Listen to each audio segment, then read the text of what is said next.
What's going on, y'all? I go by the name of the boy Illinois. You can call me Illi. And right now, at this very moment, and probably after and before this, you watching the Hustlas Corner TV. Yeah. Uh,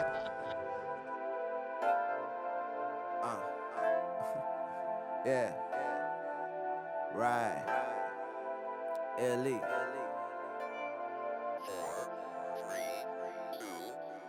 Smooth. That OG, that OG, that OG, that OG. It's that OG. Yeah, it's that. The women that I am most attracted to. I am most attracted to older women because they don't have time to be in the club for the 4 out of 7 nights. And they got a slim pickings. You got to do what you got to do in a short amount of time. And hopefully I'm in that amount of time. And that's why I let go of the women.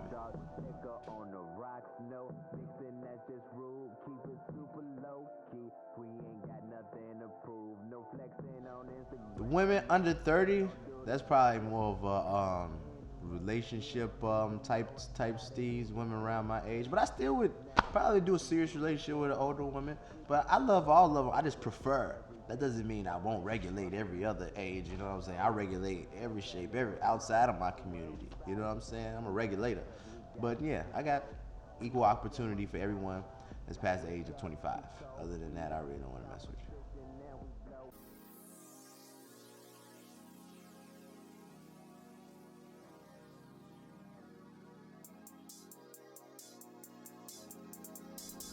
My approach when it comes to making music, writing lyrics, the whole song format thing, I started off as how I was taught to do papers, come up with a subject.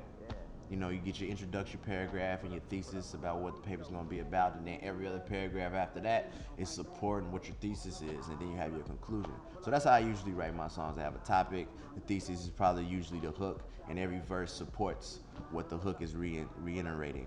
And when I'm writing lyrics and like verses and things of that nature, I usually try to just come up with a harmony or a cadence first, like make my voice another instrument, and then I plug in words. So therefore, the flow would flow a little bit better with the beat and what the producer has done. Make examples out these haters and they women friends. This example of what we've been envisioning. FAB the squad.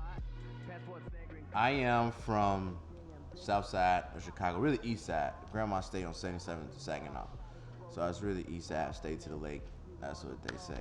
I went to Mount Carmel High School, but then I left there, went back to the burbs with my parents, and went to Thornridge. I'm pretty much, other than the West Side, because I never really ventured over there. You know how South Side, West Side, like two different worlds.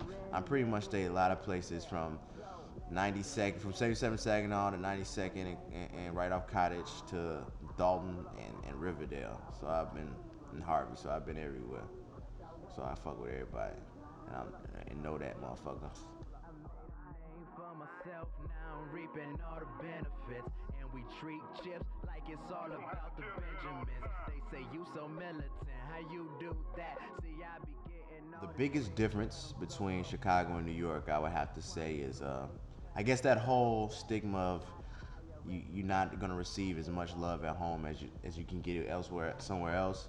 And New York shows me a lot of love. My relationship with Sway has blossomed beautifully.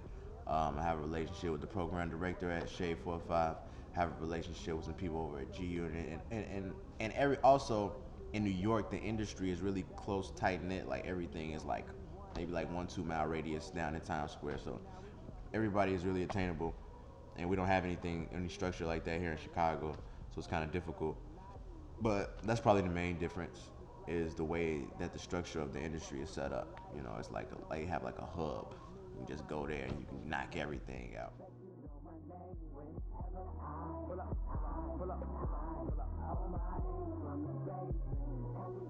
My relationship with Sway started, I want to say 2 years ago. Shout out to Karsten Venner and Anastasia. I used to work with them with PR, and they had got me a placement on Double XL's website. And from there, a guy who works for MTV's name Rob Markham. He saw it. It's like pretty dope, and I was then to be a guest on a feature they have on Rap Fix called Get in the Game, and The Game was actually on the show as well. He critiqued me, and I hit Sway right up after the segment like, thank you for the opportunity. He was like, man, no thank you, you're really talented. So I got to meet him one time when I was actually in New York. They did a Rap Fix anniversary, and I got to be there. And since then, everything's been beautiful. Like, we talk a lot. He gives me a lot of advice. He's like the Zordon of this culture. So it's always good to have that dude in your corner.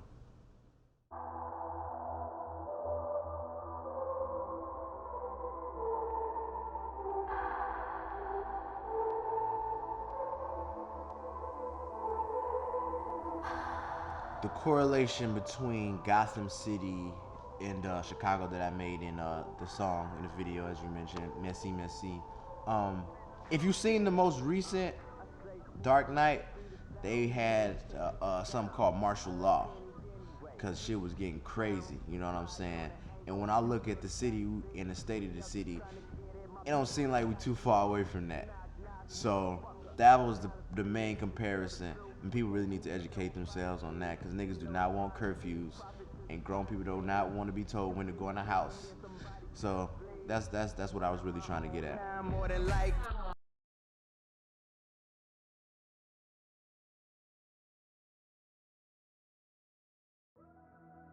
What is next for the boy Illinois? That's me, by the way, guys, in case you didn't know.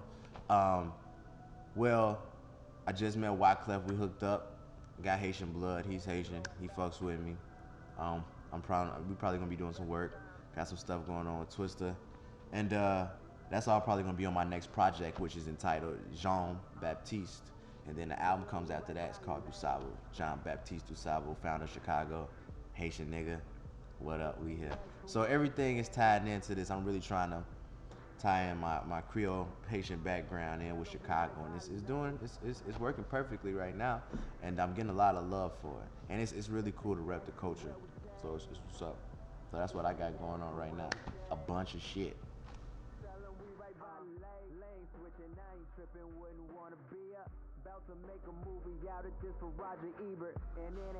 My definition of a hustler would be someone who gets it by any means necessary.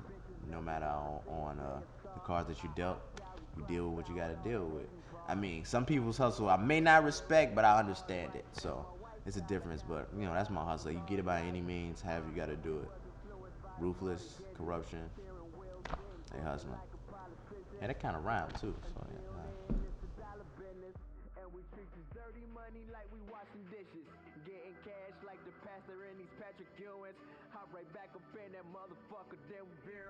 My advice to other up and coming artists is really this. If you're not an artist and your heart's not in it, don't do this shit. You just clogging the lane up for all this beautiful shit that we produce called good music. That's all. That's my only advice. If you really ain't in this your hustle, which I was telling you, I respect some hustles. I mean, I understand some hustles, I don't respect them. I look at this and I approach this as an art, and I take it seriously as my craft. So if you don't take it as seriously, find something, because God has something for you planned, not this music. Do something else. Find your passion. If it ain't music, then don't pursue it.